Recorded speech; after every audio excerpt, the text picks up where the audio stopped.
Welcome to the Evolvepreneur AI Advantage Show, and I'm your host, Richard Wray.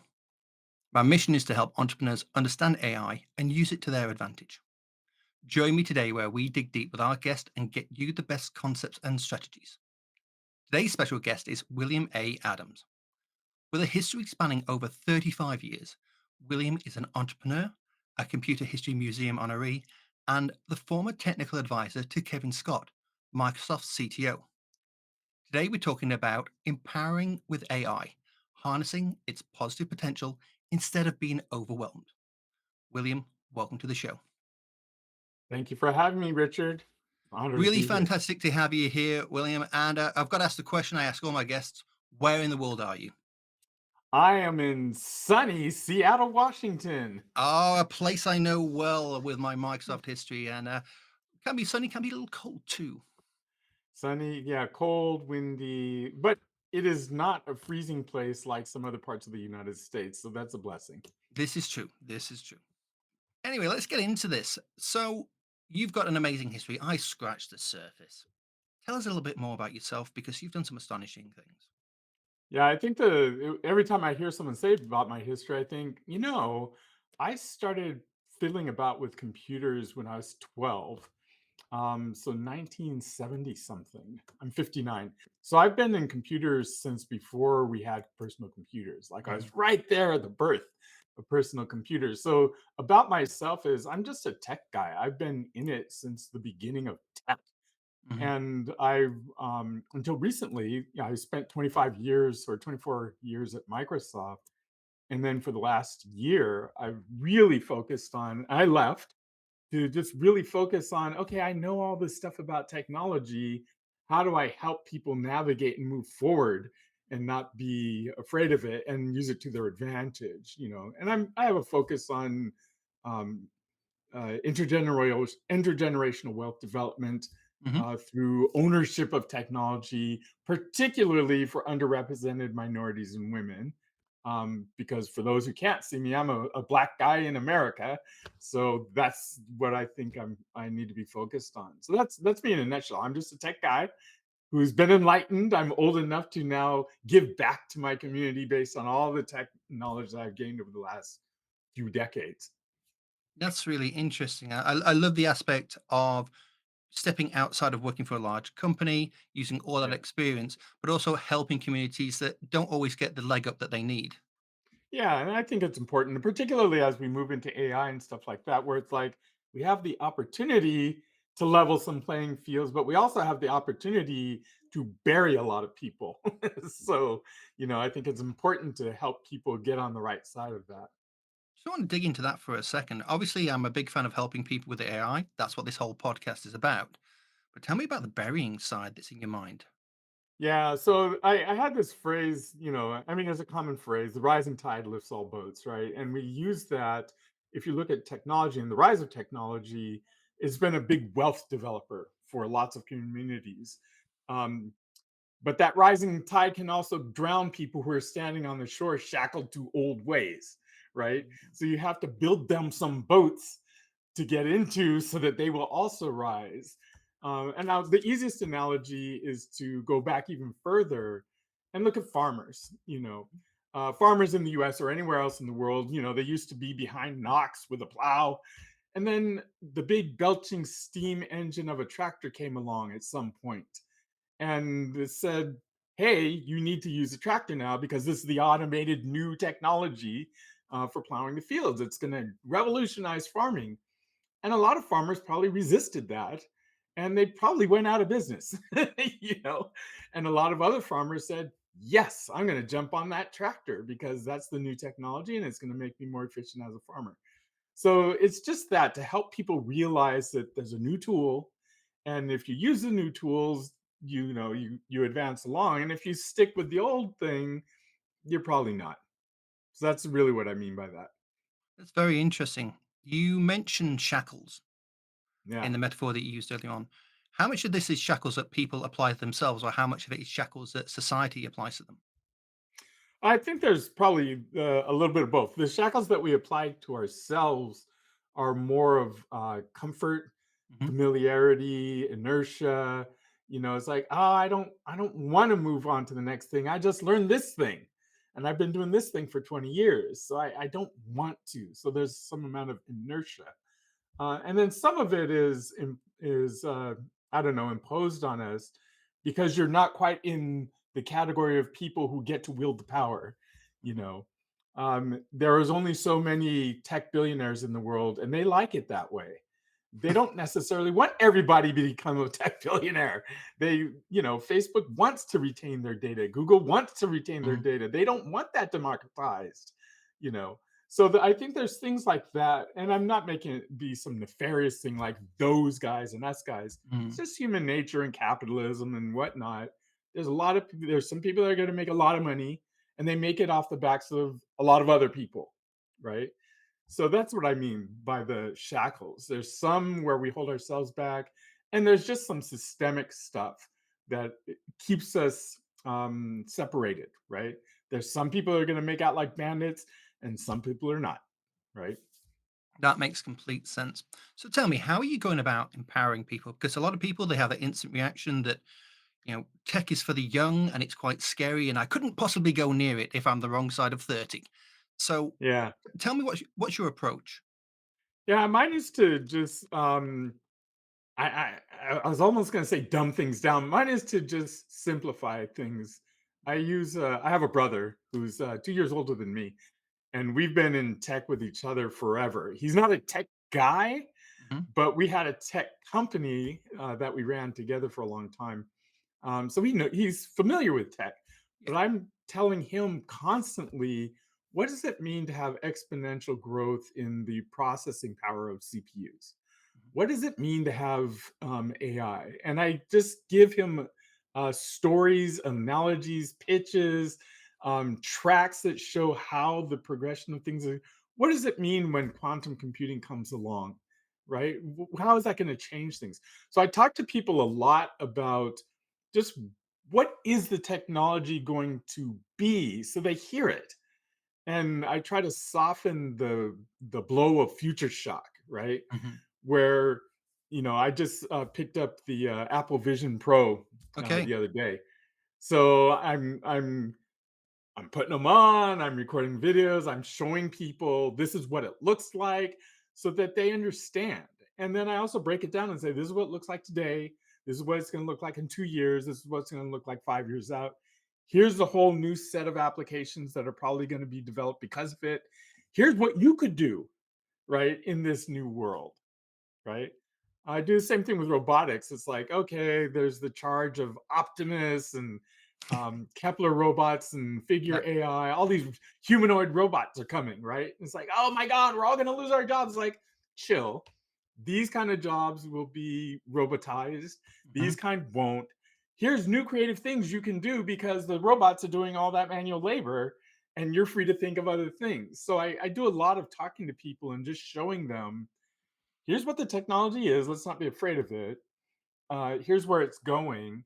Here's where you still fit in. And this is why humanity and humaneness is so important, more so now than it was 20 years ago, right?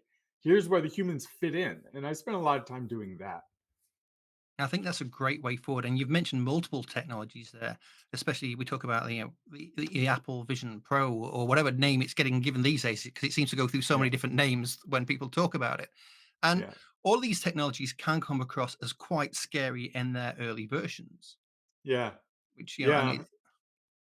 Yeah, so my methodology there is just to bring it down to people to where they can understand it and not be afraid of it. So, and I usually do that through storytelling, right? I'm Mhm. just telling, and there's stories that aren't, oh my gosh, I'm going to lose my livelihood stories. There's stories of, here's how you can use this to enhance your livelihood or create a new livelihood. And I challenge people all the time, just like when I talk about I don't know if I'm talking about AI. I have a assistant, and she's used to the calendaring apps and Mhm. booking flights online, all the stuff that my assistant would be doing. And last year, I told her before ChatGPT became a thing, I said, "You go get a ChatGPT account." because once you do, you're going to see how much it can transform your life. And I told her what it was going to be and 3 versions out and all that sort of stuff. And she's like, oh my God, scared at first. But then she's gotten into it. And now she's what do we call it? She's a prompt engineer. All right. She knows how to work with ChatGPT like nobody's business. I said, you need to use this tool to empower what you do. You're an assistant. Mhm, Leverage that tool that can do all sorts of things for you, because that will give you a competitive advantage to the people who won't use that tool, right? mhm. So I just do that all the time. You mentioned the word empowering again, which I think is so crucial to talking about AI. And this is something Yeah. I like to talk about as well. My personal take on this is that empowering people, regardless of their age, regardless of their background, is something that AI can do. What examples Yeah. have you seen of this? Yeah. So again, sorry I didn't mention the age thing in the last answer, but my brother and I, so he's over 60. I'll be 60 this year. Mhm, And we recognize that, well, in my 20s, slamming on a keyboard as fast as I could, coming up with ideas and coding was my superpower, mhm, right? And that was true for 20, 30 years of my career. Nowadays, it's like, yeah, I still write code.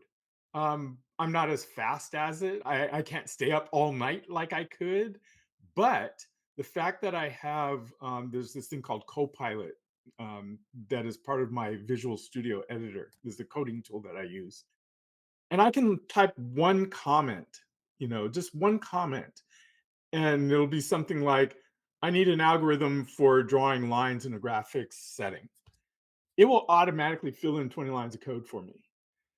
It's like, okay, great.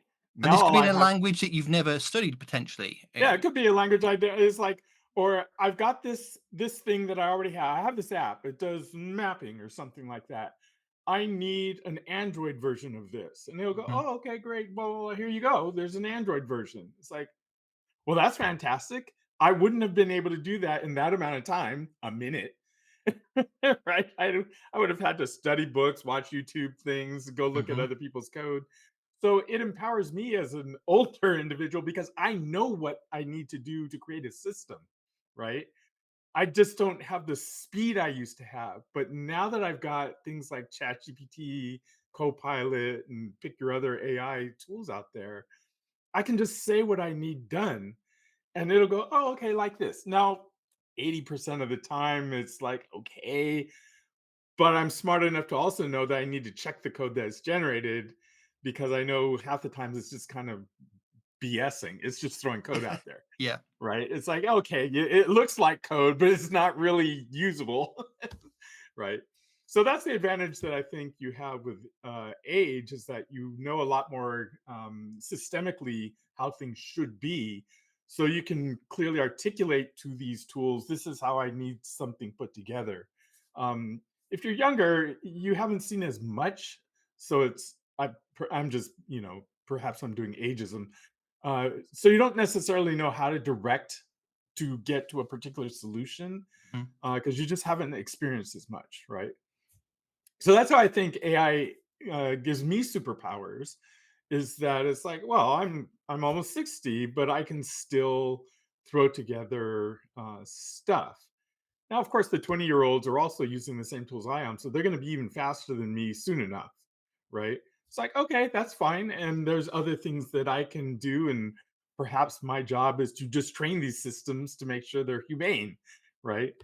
So that's how I see it.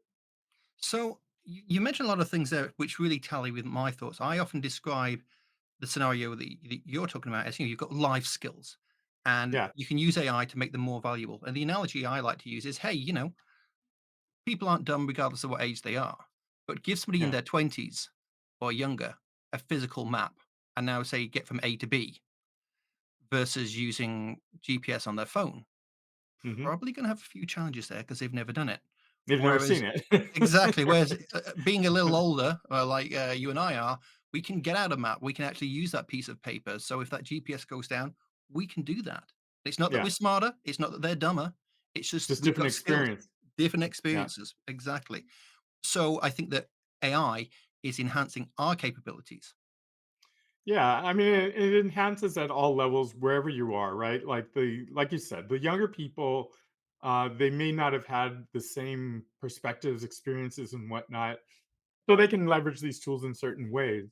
Um, we have, I think the thing that older people have, in particularly in this AI, I don't know, let's call it a renaissance, in this thing is and I keep saying this over and over again, is to ensure the humane, is that this thing has a humane perspective, because when you train AI models, it's all about what goal you give it, Mhm. right? If you say optimize for cost, it may decide on a grand scale that eliminating people who are 40 years and older is the best way to reduce cost Yes, we don't need in to the teach it system. that. We don't need to teach it that.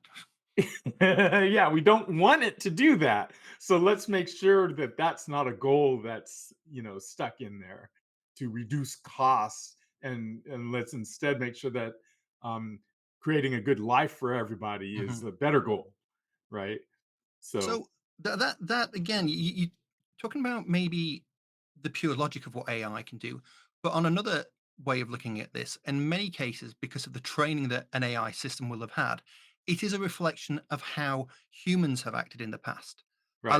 I look at the compass system that is used in Oh, the yes. legal system in the US. Recidivism.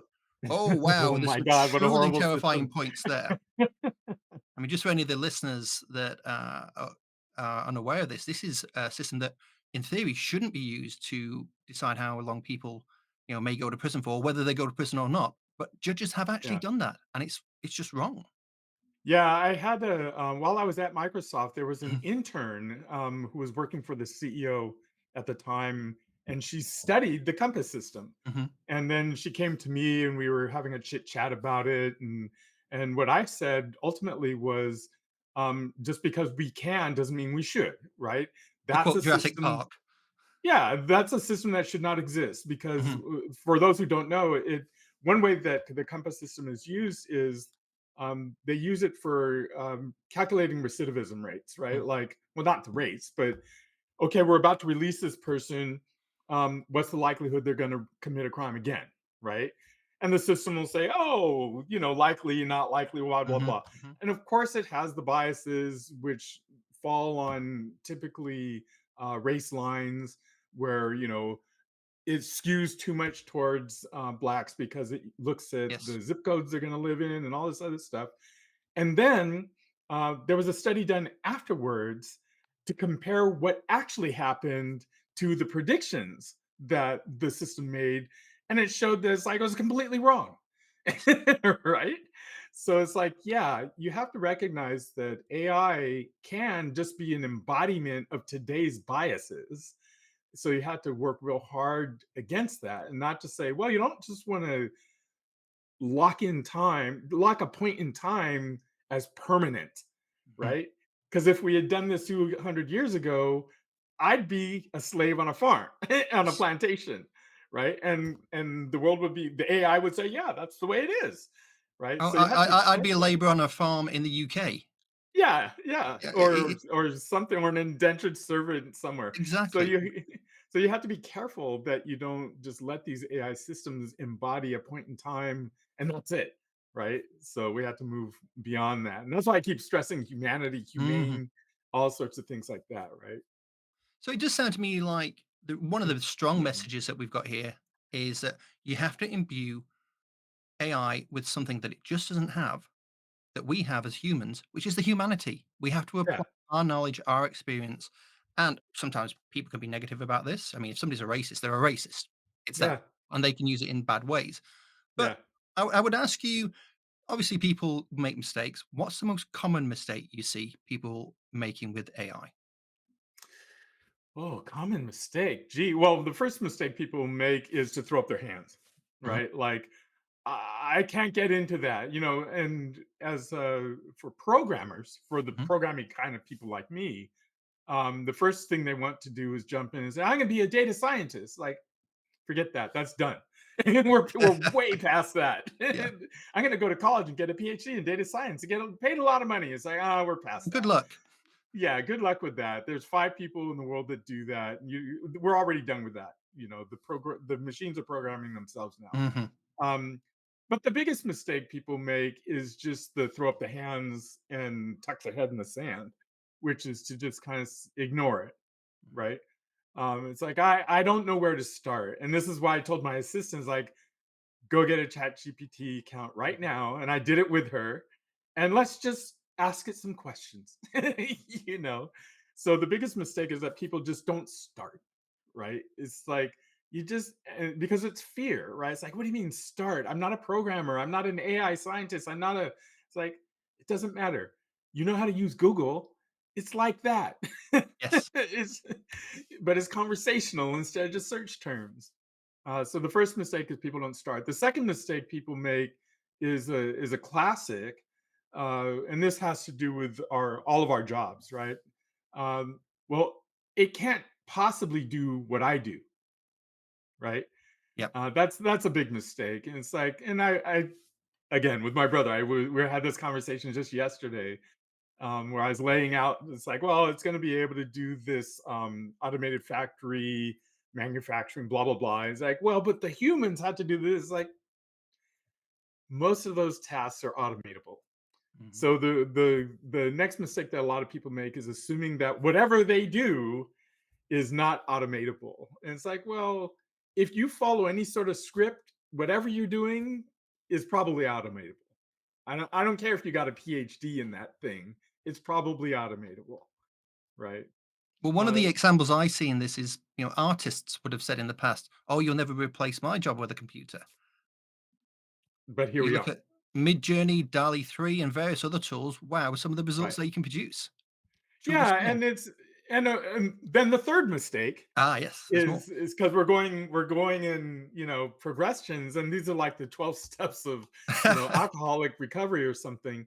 um but I won't say them as mistakes, I'll say them as things that you can do. The Yeah. first one is to recognize that here it comes. The second one Mhm. is that it can take your job. The third one is what is your unique value, what is your passion, what is your skill. I have a daughter who is a writer, Mhm. and we were having this conversation a year ago where I said, well, it looks like writing is, especially pulp fiction, because she was doing ghostwriting, Mhm. is like that's going to be replaceable. You can just ask the thing for a script and it'll just generate it. And at first she was like, no, no, no. And now she's like, okay, I see how to, now I'm going to use it, and I'm going to use it as a tool to go after grant writing Ah. you know so now it's utilize the tool as your power instead of watching it take your job, right? So Jump she's on the pivoted. fucking bronco. She's She pivoted. sh she's taken her skill set, her knowledge of the Yeah, world, seen this technology, combined the 2, and is doing something new. yeah. And you also, I mean, it's a challenge to us because a lot of us went through a path until now, and even still now, Mhm. we go through a path of you grow up, you go to college, you get a degree, you get a good paying job, right? That's the path. You didn't have to really worry, am I really good at that? Yeah, it's like get a degree in computer science and you'll get a 100K job, right? It was almost a guarantee until now. And just last Well, year we that's what I started grew laying up off with for those. sure.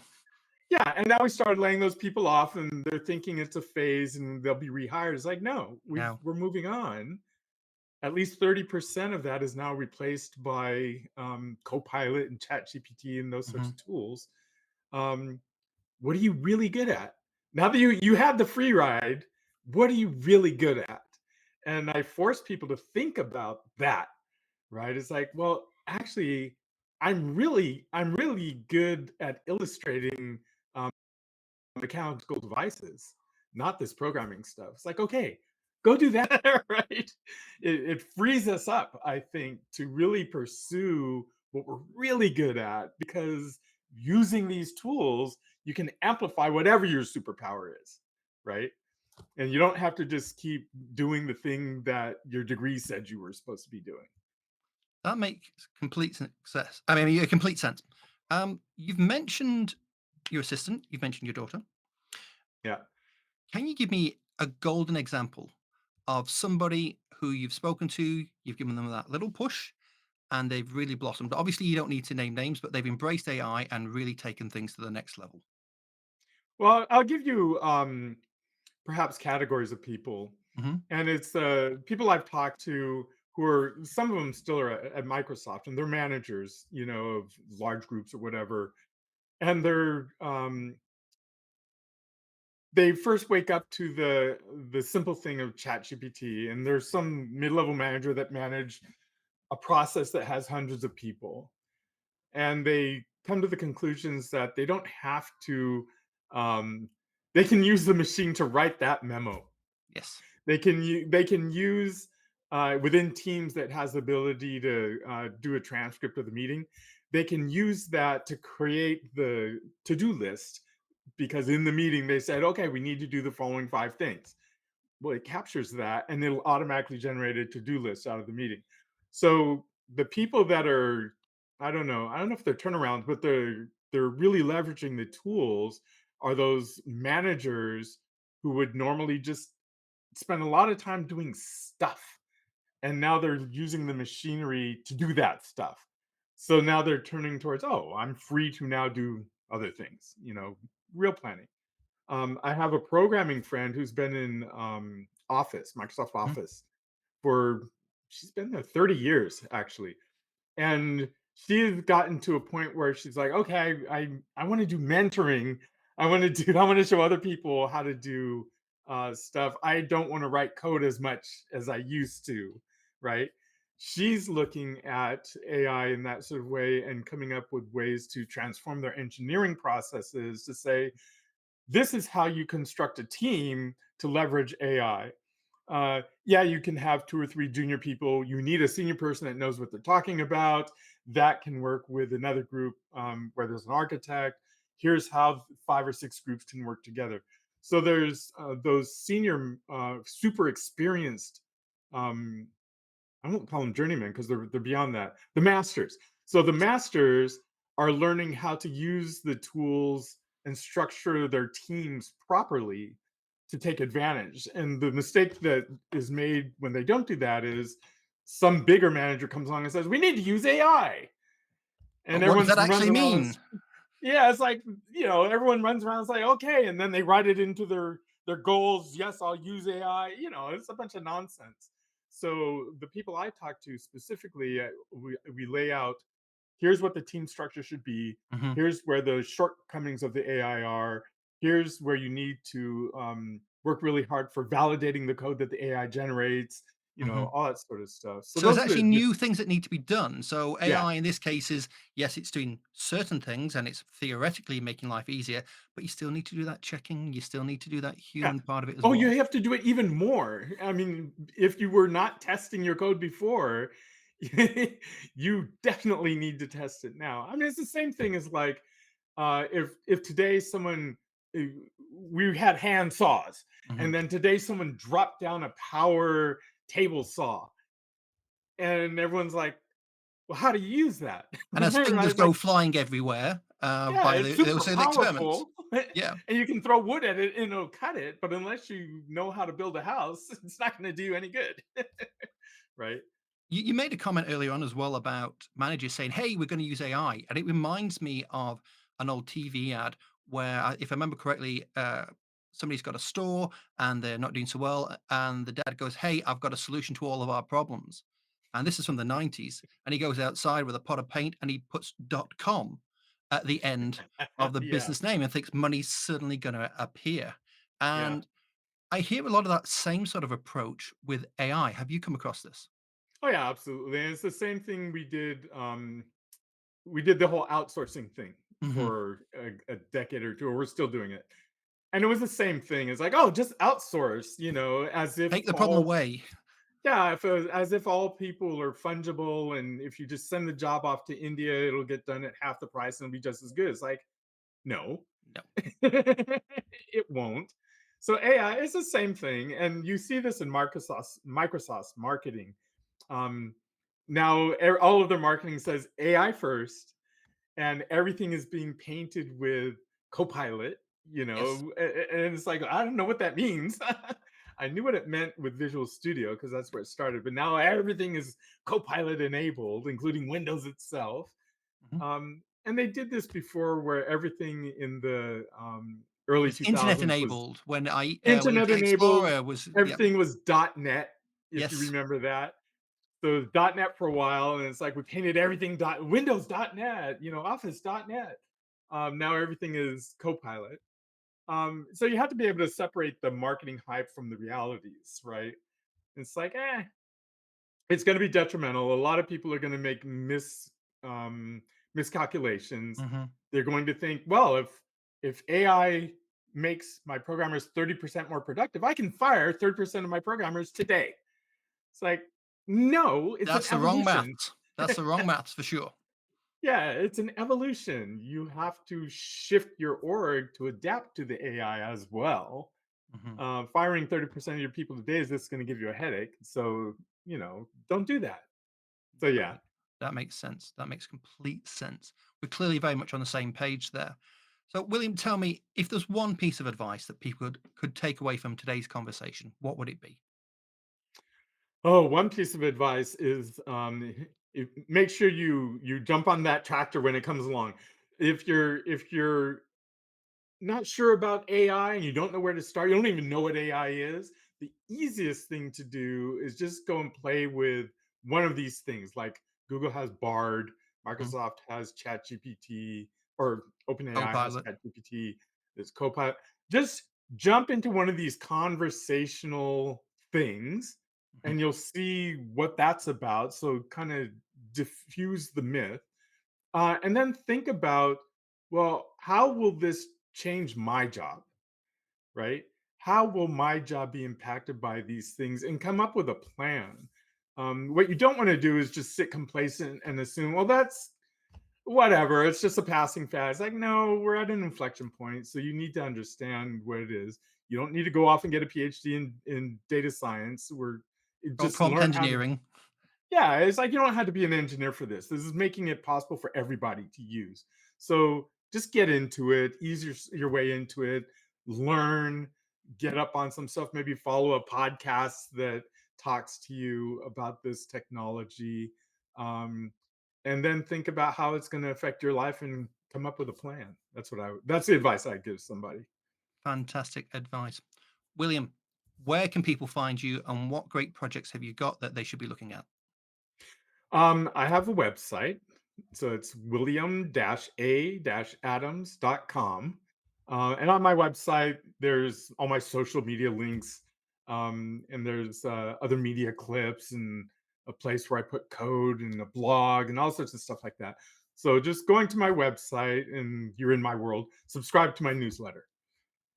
Fantastic. Well, William, that's been an absolutely fantastic conversation. Really enjoyed it. I wish we could have talked for hours, to be perfectly honest. So We'll thank you just for your have to time come today. back again. Hey, more than happy to do that. Well, that's a wrap on another awesome guest episode for the Evolvepreneur AI Advantage show. Just before you go, if you'd like this episode, we would be very grateful for a 5-star review. Please also consider recommending the show to a friend or two. Make sure you subscribe for future episodes at aiadvantage.show right now. Until next time, I'm Richard Wray, and if you're an entrepreneur, get the AI advantage today.